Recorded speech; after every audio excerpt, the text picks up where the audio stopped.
Hello guys, hello fans. Welcome to the 90 plus 5 special episode. I'm Tunji and I'm here with my co-hosts. Mikus. Hello guys, welcome to 90 plus 5 podcast. Yeah, so this month makes it one year we've been doing the 90 plus 5 podcast. So we've decided to do a face review of the people behind your favorite podcast. Thank you very much, guys, for the support over the past 1 year. It has been really, really massive. Like we said, we started this just for fun. Yeah. And we've been getting a lot of feedback. We've been getting a lot of listeners, and it's really been amazing. Yeah. Say something fun. Yeah, so thank you so much. I remember when we released our first episode, it seemed like as if it was just one of those things, but with a lot of support, a lot of feedback, and here we are. Yeah. 1 year later. Thank you so much.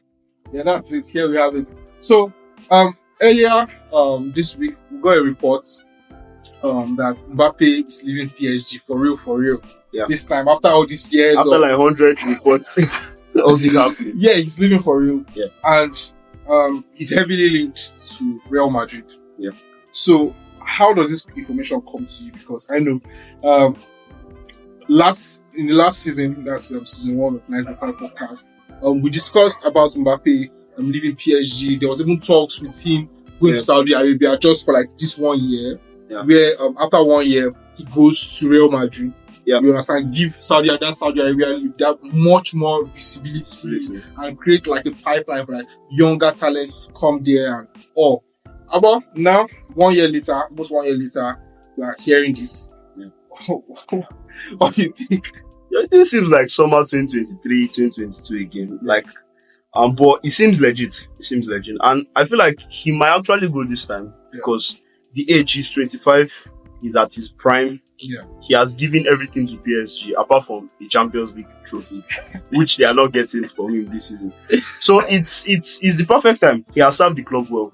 Now the question is, will Nasser Al-Khelaifi go down without a fight? Because we've heard reports last season that he added like bonuses, a couple of million in quotes, and that like tempted the Mbappé family to say, okay, let's stay 1 more year. So can he pull a cat out of the bag, or will Mbappé decide to go to Liverpool or Man City?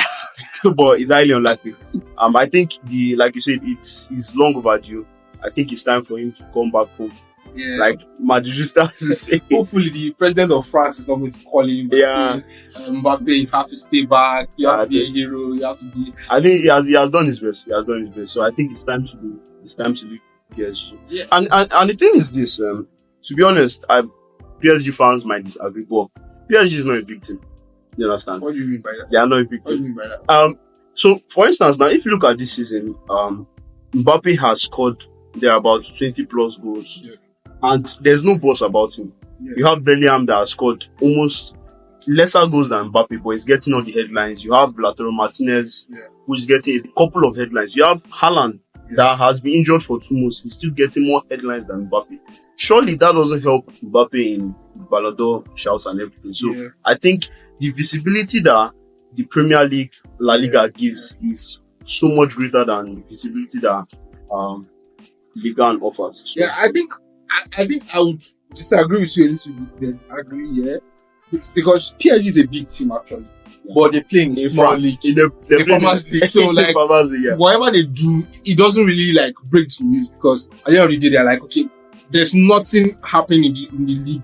Yeah. So like they are just like one golden what I call it, golden team. Yeah. With a lot of like trash. Teams, beside them. So, but like we also got information that Florentino Perez, the president of Real Madrid, went to the dressing room to announce that Mbappé is coming. I don't know what that means. I don't know how. Man, this news reports, this news outlets are just something else. Yeah. Like I can imagine that it just comes on maybe Monday morning or Tuesday morning. Like, okay, hey guys, you know that guy Mbappé is coming. Like, it makes no sense. Obviously, there was a tweet from Tremeni, 2 popcorns. Yeah. These guys know what is going on behind. Yeah. I don't want to believe that Mbappé has not had conversations with Tremeni Camavinga, those are his Fellow France, countrymen, yes, yeah. countrymen. Yeah. Even Bellingham. Yeah. So I think we are just in that. The media is in that. Behind the scenes, Yeah. I think A lot of PSG they know, Real Madrid they know, Paris they know. All that is waiting, all that is left is for Mbappé to wear that jersey and summer they announce him as. But like now, there's this big issue now.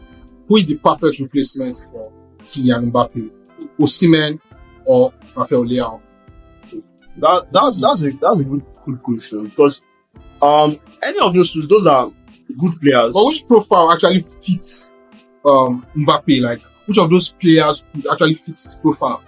Also, it depends on what PSG they want to do. Do they want to replace Mbappé directly, or do they want to use the space left to like get like extra mercenaries to support the attack and the midfield? We have been seeing reports of Frankie de Jong, we have seen reports of like say Leão and Osimhen. But I think if you want to directly replace Mbappé, I think you can't go wrong with Leão because he has the pace, he has the trickery, he is a very good winger, he can score goals, he can assist.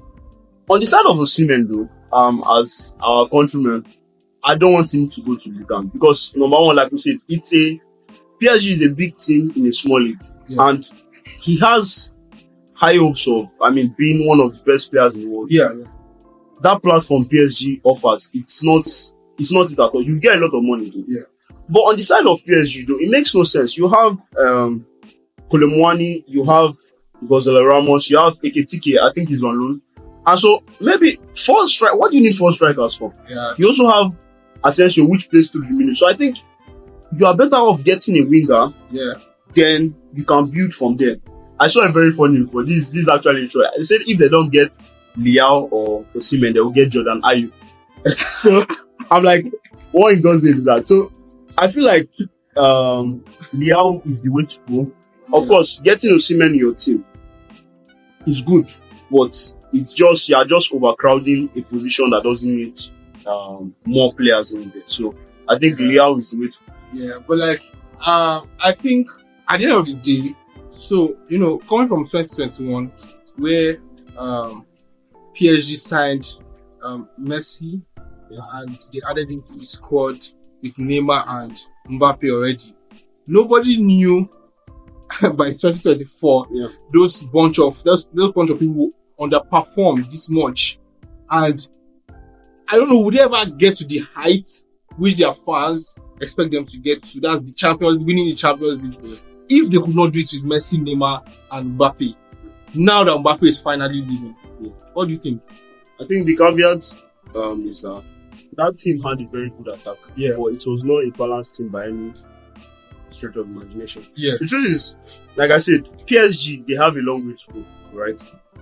The Champions League itself seems to be their end goal. Because they have dominated Ligue 1 and dominated everything. Yeah. Well, this is where squad planning comes to play. Yeah. They have the resources, they have the manager, right? They have everything. The question is, how can they plan their squad properly? Now, you've seen some smart signings they made last summer, like Mbappé, Asensio. They went for proven talents per se. They will have to work on the midfield, like we said earlier in the episode. They have been linked to Frankie de Jong. He's a very good midfielder. You understand? Zara Emirates here is a margin and everything. Yeah. So I think if they can properly build that squad, there's a possibility. Porto won the Champions League when nobody thought they would. You understand? Chelsea won it despite playing not so good football, and so they can win it, but it's going to be harder without Mbappé. It's going to be harder. Yeah, so I think that's it. That's it for now. And let's just see what the future holds for PSG and what the future holds for Mbappé. Yeah. Thank you very much, listeners. Thank you very much to our fans for taking your time out to listen to this episode. Remember, our podcast drops every Monday.